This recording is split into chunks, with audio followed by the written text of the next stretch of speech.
अस्सलाम वालेकुम। English with Ajmal Khan YouTube channel से मैं हूं आपका होस्ट अजमल खान। और 17 नवंबर 2025 को इंस्पेक्टर लीगल का इंग्लिश ऐसे का पेपर हुआ, जिसमें 4 टॉपिक पेपर में दिए गए। 50 नंबर का इंग्लिश ऐसे पेपर था, और जो कि स्टूडेंट्स ने 2 घंटे में अटेम्प्ट करना था। चारों टॉपिक्स के ऊपर चारों टॉपिक्स में से किसी एक टॉपिक को चूज करना था। मैं उन 4 टॉपिक्स में से एक टॉपिक जो कि जुडिशियल रिफॉर्म्स के हवाले से था, उसके ऊपर आज की वीडियो में मैं आउटलाइन बनाऊंगा, बड़ी कम्प्रिहेंसिव किस्म की, डिटेल किस्म की। आज की इस वीडियो को देखने के बाद अगर आपने नायब तहसीलदार का, तहसीलदार का, डिप्टी सुपरिटेंडेंट जेल का या सुपरिटेंडेंट जेल का, लेबर ऑफिसर का या असिस्टेंट डायरेक्टर का, पीएमएस का या सीएसएस का, कोई भी इंग्लिश ऐसे का पेपर देना होगा, चाहे वो 2 घंटे में देना हो, चाहे वो 3 घंटे में देना हो, you would be in a position to attempt and craft, rather draw, comprehensive outline for English essay paper. अगर आप इंग्लिश ऐसे पेपर को स्टार्ट करने से पहले आउटलाइन ड्रा नहीं करते, तो you are on the verge of failure. Even के इंग्लिश ऐसे के पेपर के ऊपर जो इंस्ट्रक्शन दी होती है, उसमें लिखा होता है कि बिगिन यूर ऐसे paper with a comprehensive, a brief outline. तो आउटलाइन के अंदर क्या होता है, मैं एक टॉपिक चूज करूंगा जो इंस्पेक्टर लीगल के इंग्लिश ऐसे के पेपर में आया। वैसे तो 4 टॉपिक थे, उनमें से मैं एक टॉपिक चूज कर रहा हूँ। उसके ऊपर मैं आपको एक आउटलाइन बना के दिखाऊंगा। उस आउटलाइन के अंदर साथ साथ मैं बताता रहूंगा कि जब आप इंग्लिश ऐसे लिख रहे होंगे, तो आपने आउटलाइन जो बनाते हैं उसी को आपने फॉलो करना होता है अपने ऐसे के अंदर। तो आप कैसे क्या क्या लिखेंगे एक्चुअल ऐसे के अंदर, पहले मैं आपको आउटलाइन बनाना सिखाता हूँ। Let me share screen. This is today's English essay outline. Let me zoom it out further. ये हमारा टॉपिक अपीयर हुआ इंस्पेक्टर लीगल के इंग्लिश ऐसे के पेपर में, judicial reforms in Pakistan, challenges and way forward. अब टॉपिक को सबसे पहले आपने डिकोड करना है। अगर आपने टॉपिक को प्रॉपरली डिकोड कर लिया, समझ लिया, अंडरस्टैंड कर लिया, अनफोल्ड कर लिया, तो इसका मतलब है कि हाफ जॉब इज डन।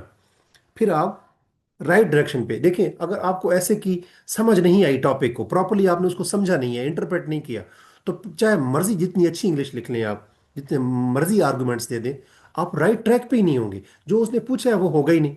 लिहाजा आप इसको समझें टॉपिक को, कि पाकिस्तान के जुडिशियल रिफॉर्म्स के अंदर उसने 2 बातें पूछी हैं, चैलेंजेस बताएं और वे फॉरवर्ड बताएं। बहुत ही आसान, यानी 2 डायमेंशन है इसके।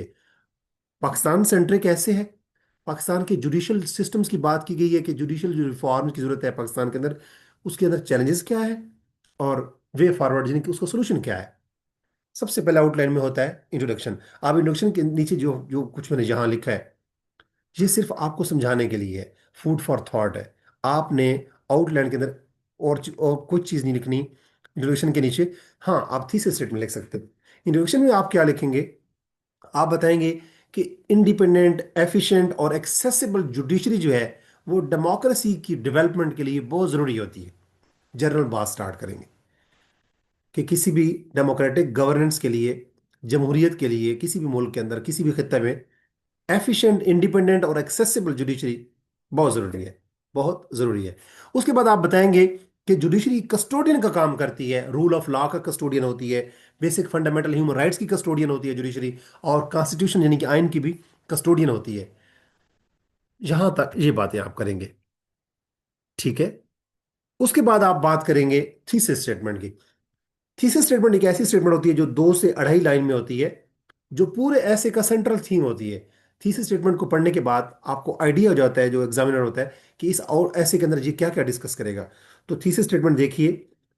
आउटलाइन के अंदर आपने इंट्रोडक्शन की हेडिंग के नीचे सिर्फ थीसिस स्टेटमेंट आप लिख सकते हैं। बाकी चीजें जो मैंने ऊपर 2 चीजें लिखी हैं, ये सिर्फ आपको हिंट्स दी हैं कि इंट्रोडक्शन में आप ये बातें करेंगे। इंट्रोडक्शन के अंदर एक ही पैराग्राफ होता है। ऐसे के अंदर कोई भी इंग्लिश ऐसे हो, चाहे 50 नंबर का हो या 100 नंबर का हो, सीएसएस का हो या पीएमएस का, असिस्टेंट डायरेक्टर का हो या इंस्पेक्टर लीगल का, या किसी भी 16 स्केल का या 17 स्केल का, पीपीएससी का या एफपीएससी का पेपर हो, तो हर ऐसे की जो आउटलाइन है, उसके अंदर इंट्रोडक्शन के नीचे आप थीसिस स्टेटमेंट के अलावा कुछ नहीं लिखेंगे। अब थीसिस स्टेटमेंट जरा देखिएगा कि Pakistan judiciary requires structural, procedural, technological, and institutional reforms to overcome deep rooted challenges and ensure speedy, impartial, and affordable justice. Pakistan के अंदर जो जुडिशरी है उसको स्ट्रक्चरल, प्रोसीजरल, टेक्नोलॉजिकल और इंस्टीट्यूशनल रिफॉर्म्स की जरूरत है, ताकि जो डीप रूटेड चैलेंजेस इसके हैं उनको क्या किया जा सके, ओवरकम किया जा सके, और अफोर्डेबल, इम्पार्शियल और स्पीडी जो जस्टिस है वो मुहैया किया जा सके लोगों को। इस थीसिस स्टेटमेंट को पढ़ने के बाद आपको आइडिया हो गया कि ये पाकिस्तान की बात हो रही है, चैलेंजेस की बात हो रही है, कि डीप चैलेंजेस हैं जुडिशरी को, उनको एड्रेस करने के लिए चार किस्म की रिफॉर्म की जरूरत है, ताकि लोगों को स्पीडी, अफोर्डेबल और इम्पार्शियल यानी कि गैर जानबदार किस्म का जस्टिस, इंसाफ प्रोवाइड किया जा सके। अब इंट्रोडक्शन, जब आप ये इंट्रोडक्शन के अंदर जो थीसिस स्टेटमेंट होती है, जब आप ऐसे लिख रहे होंगे तो इंट्रोडक्शन का जो एक ही पैराग्राफ होता है हर ऐसे का, उस ऐसे के इंट्रोडक्शन के पैराग्राफ के एंड के ऊपर थीसिस स्टेटमेंट लिखी जाती है। उसके बाद इंट्रोडक्शन के ऐसे के बाद आप, जब ऐसे आप लिख रहे होंगे तो इंट्रोडक्शन का पैराग्राफ लिखने के बाद आप आउटलाइन में जरा देखें, मैं ऐसे की टोन सेट कर रहा हूं, आप थोड़ा सा बैकग्राउंड देंगे, क्या चीज देंगे, हिस्टोरिकल एविडेंस। आउटलाइन के अंदर जो सेकंड हेडिंग है मैंने दी है, historical evolution of judicial system in Pakistan. Historical evolution, evolution of judicial system in Pakistan, के पाकिस्तान के जुडिशियल जुडिशियल सिस्टम है उसका इर्तिका कैसे हुआ। साफ जरा पहले ब्रिटिश लॉ था, फिर उसके बाद क्या हुआ, गवर्नमेंट ऑफ इंडिया एक्ट 1935 हमने अडॉप्ट किया जब एक मुत्तहिदा हिंदुस्तान था। जब पाकिस्तान अलहदा हो गया फिर भी हमने 1935 का जो गवर्नमेंट ऑफ इंडिया एक्ट था उसको हमने अडॉप्ट किए रखा। फिर जब पाकिस्तान की इंडिपेंडेंस के बाद, यानी कि पाकिस्तान जब इंडिया से अलहदा हो गया, उसके बाद फिर 1956 का हमने आइन बनाया, 1962 का आइन बनाया, उसके बाद 1973 का आइन बनाया जो अभी तक चल रहा है। इस दौरान जुडिशियल क्राइसिस आते रहे, यानी कि जुडिशरी इंडिपेंडेंट नहीं थी, जो जुडिशियल डिसीजन हुआ करते थे, जो कोर्ट्स जो जजमेंट्स देती थी, उनको मतलब है कि उनके ऊपर शब खून मारा जाता रहा। जो आप कह सकते हैं कि हमारे पास मार्शल लॉ आते रहे, और कॉन्स्टिट्यूशनल डेविएशंस होती रही जिनके लोग आइन से इनहराफ करते रहे, और डॉक्ट्राइन ऑफ नेसेसिटी ने भी अपनी कार्रवाइयां दिखाई। डॉक्ट्राइन ऑफ नेसेसिटी ये था कि पाकिस्तान के अंदर ऐसे डिसीजन भी हुए हैं कि अदलिया ने को मार्शल लॉ को वैलिडेट किया, जस्टिफाई किया कि जरूरत थी इस चीज़ की। उसको हम कहते हैं डॉक्ट्राइन ऑफ नेसेसिटी, नजरिया जरूरत। और जब जो साहब जरा जुडिशरी के ऊपर जब प्रेशर होता था, मार्शल लॉ लग जाता था, तो उस टाइम जजेस और जो वकला होते हैं वो जुडिशियल सुप्रीमेसी और कॉन्स्टिट्यूशनल सुप्रीमेसी के लिए एक्टिव हो जाते थे, अपनी मुहिम में चलाते थे, करारदादें पास करते थे, और मतलब है कि प्रोटेस्ट रिकॉर्ड करवाते थे, लिख के बोल के बाहर निकल के।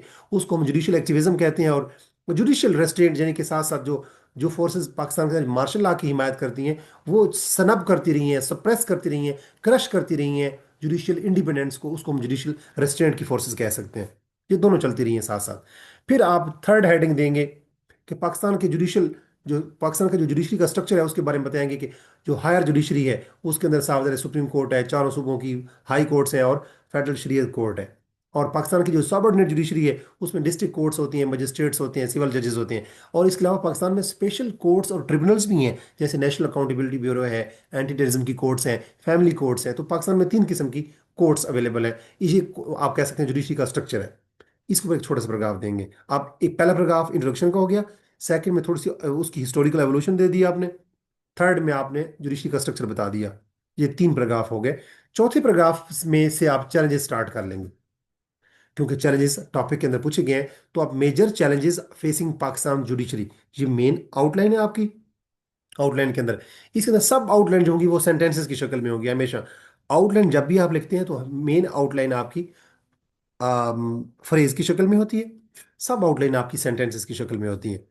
तो मेजर चैलेंजेस कौन से हैं जुडिशरी, पाकिस्तान के जुडिशरी को, पहली बात करेंगे कि massive case backlog and delays create a significant challenge, full stop.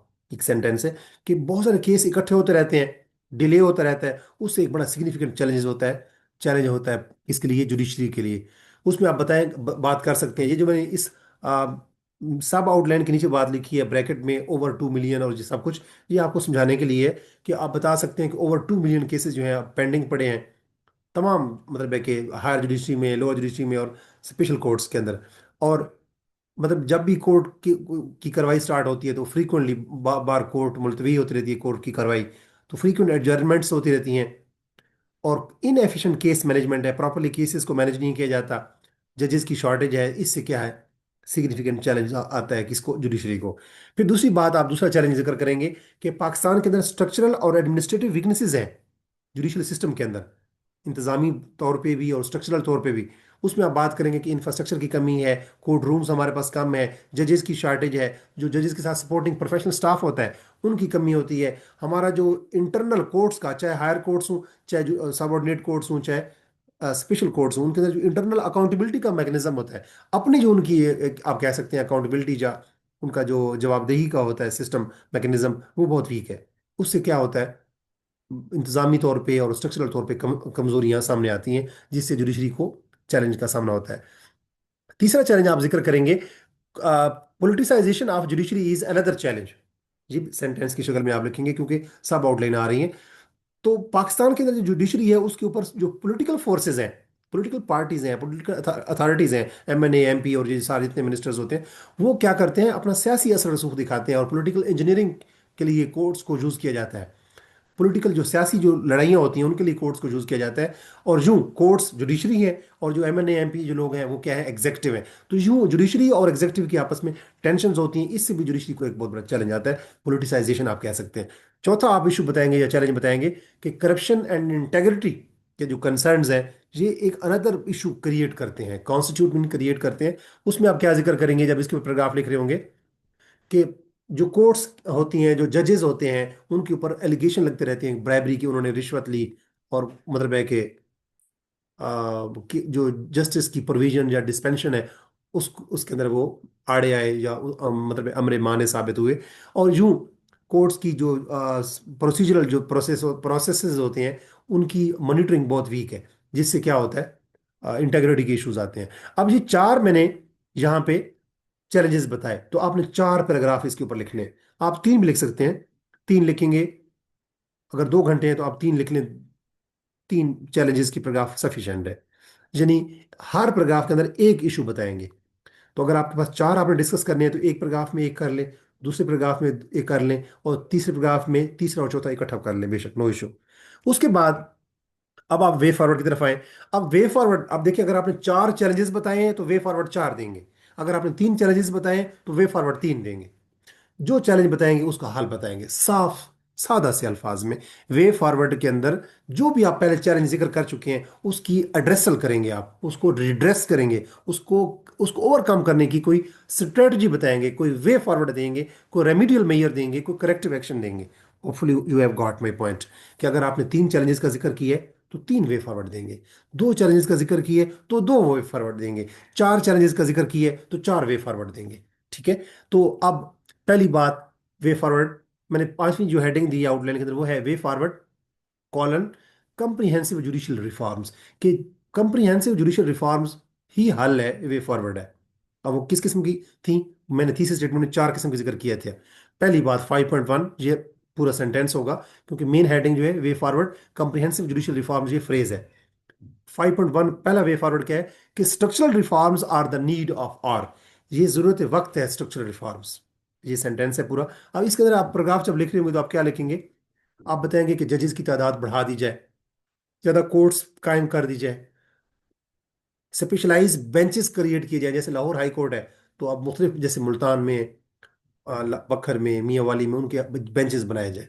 High court तो मखसूस सूबों के अंदर अपने उनके कैपिटल में है, जैसे पंजाब का कैपिटल लाहौर है, केपी के कैपिटल पेशावर है, बलूचिस्तान का कैपिटल कोयटा है, इसी तरह जो सिंध का कैपिटल जो कराची है। यूं आप कह सकते हैं कि जो स्पेशल जो जो हाई कोर्ट्स हैं उनके स्पेशलाइज्ड बेंचेस बनाए जाए।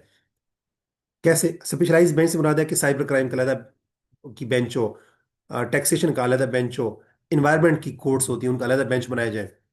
तो ये स्ट्रक्चरल रिफॉर्म्स लाने की जरूरत है, स्ट्रक्चर इंप्रूव करने की जरूरत है। दूसरा, procedural reforms should be introduced, ये दूसरी मैंने वे फॉरवर्ड दी है सेंटेंस की शक्ल में, सब आउटलाइन में।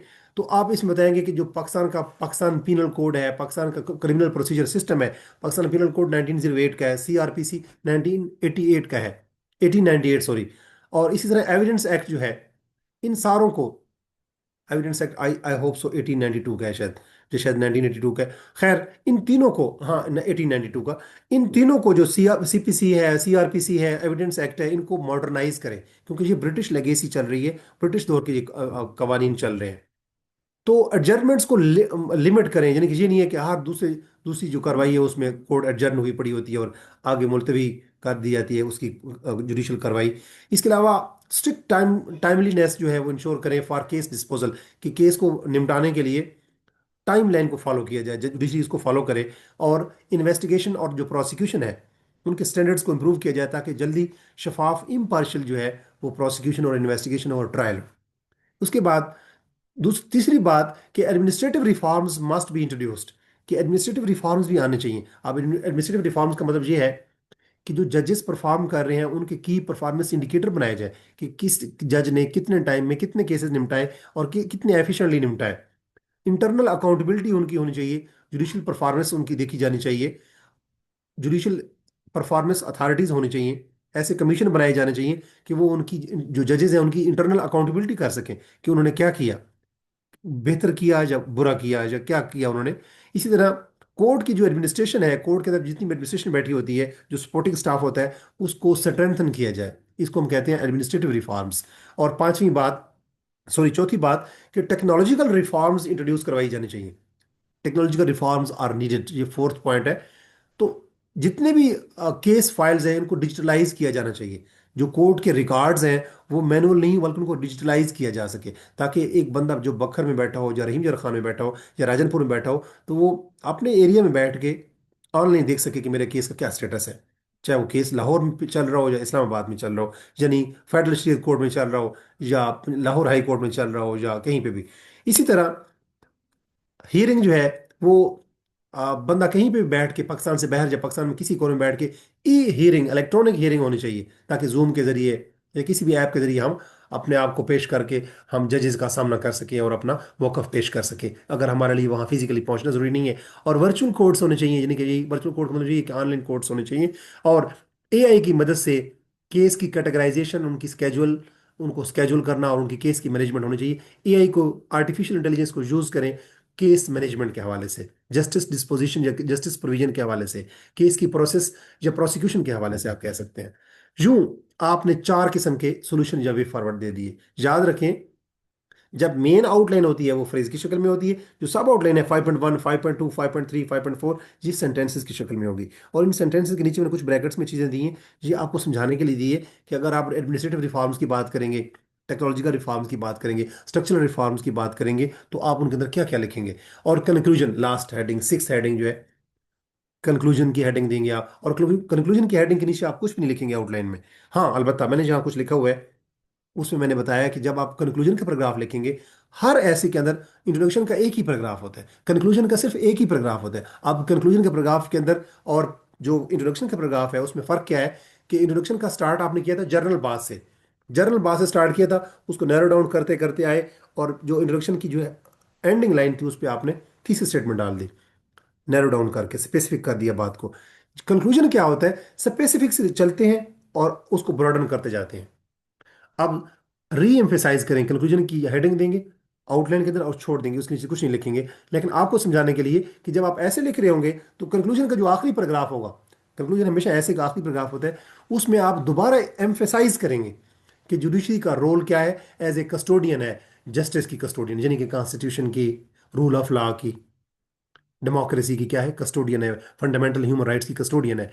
और फिर बताएंगे कि किस तरह जो मल्टीपल लेयर्स हैं रिफॉर्म्स की, यानी कि एडमिनिस्ट्रेटिव रिफॉर्म्स, जुडिशियल मतलब है procedural reforms, structural reforms, technological reforms, इन तमाम लेयर्स की जो रिफॉर्म्स की ज़रूरत है, उनकी ज़रूरत क्यों क्यों है, आप ये बताएंगे।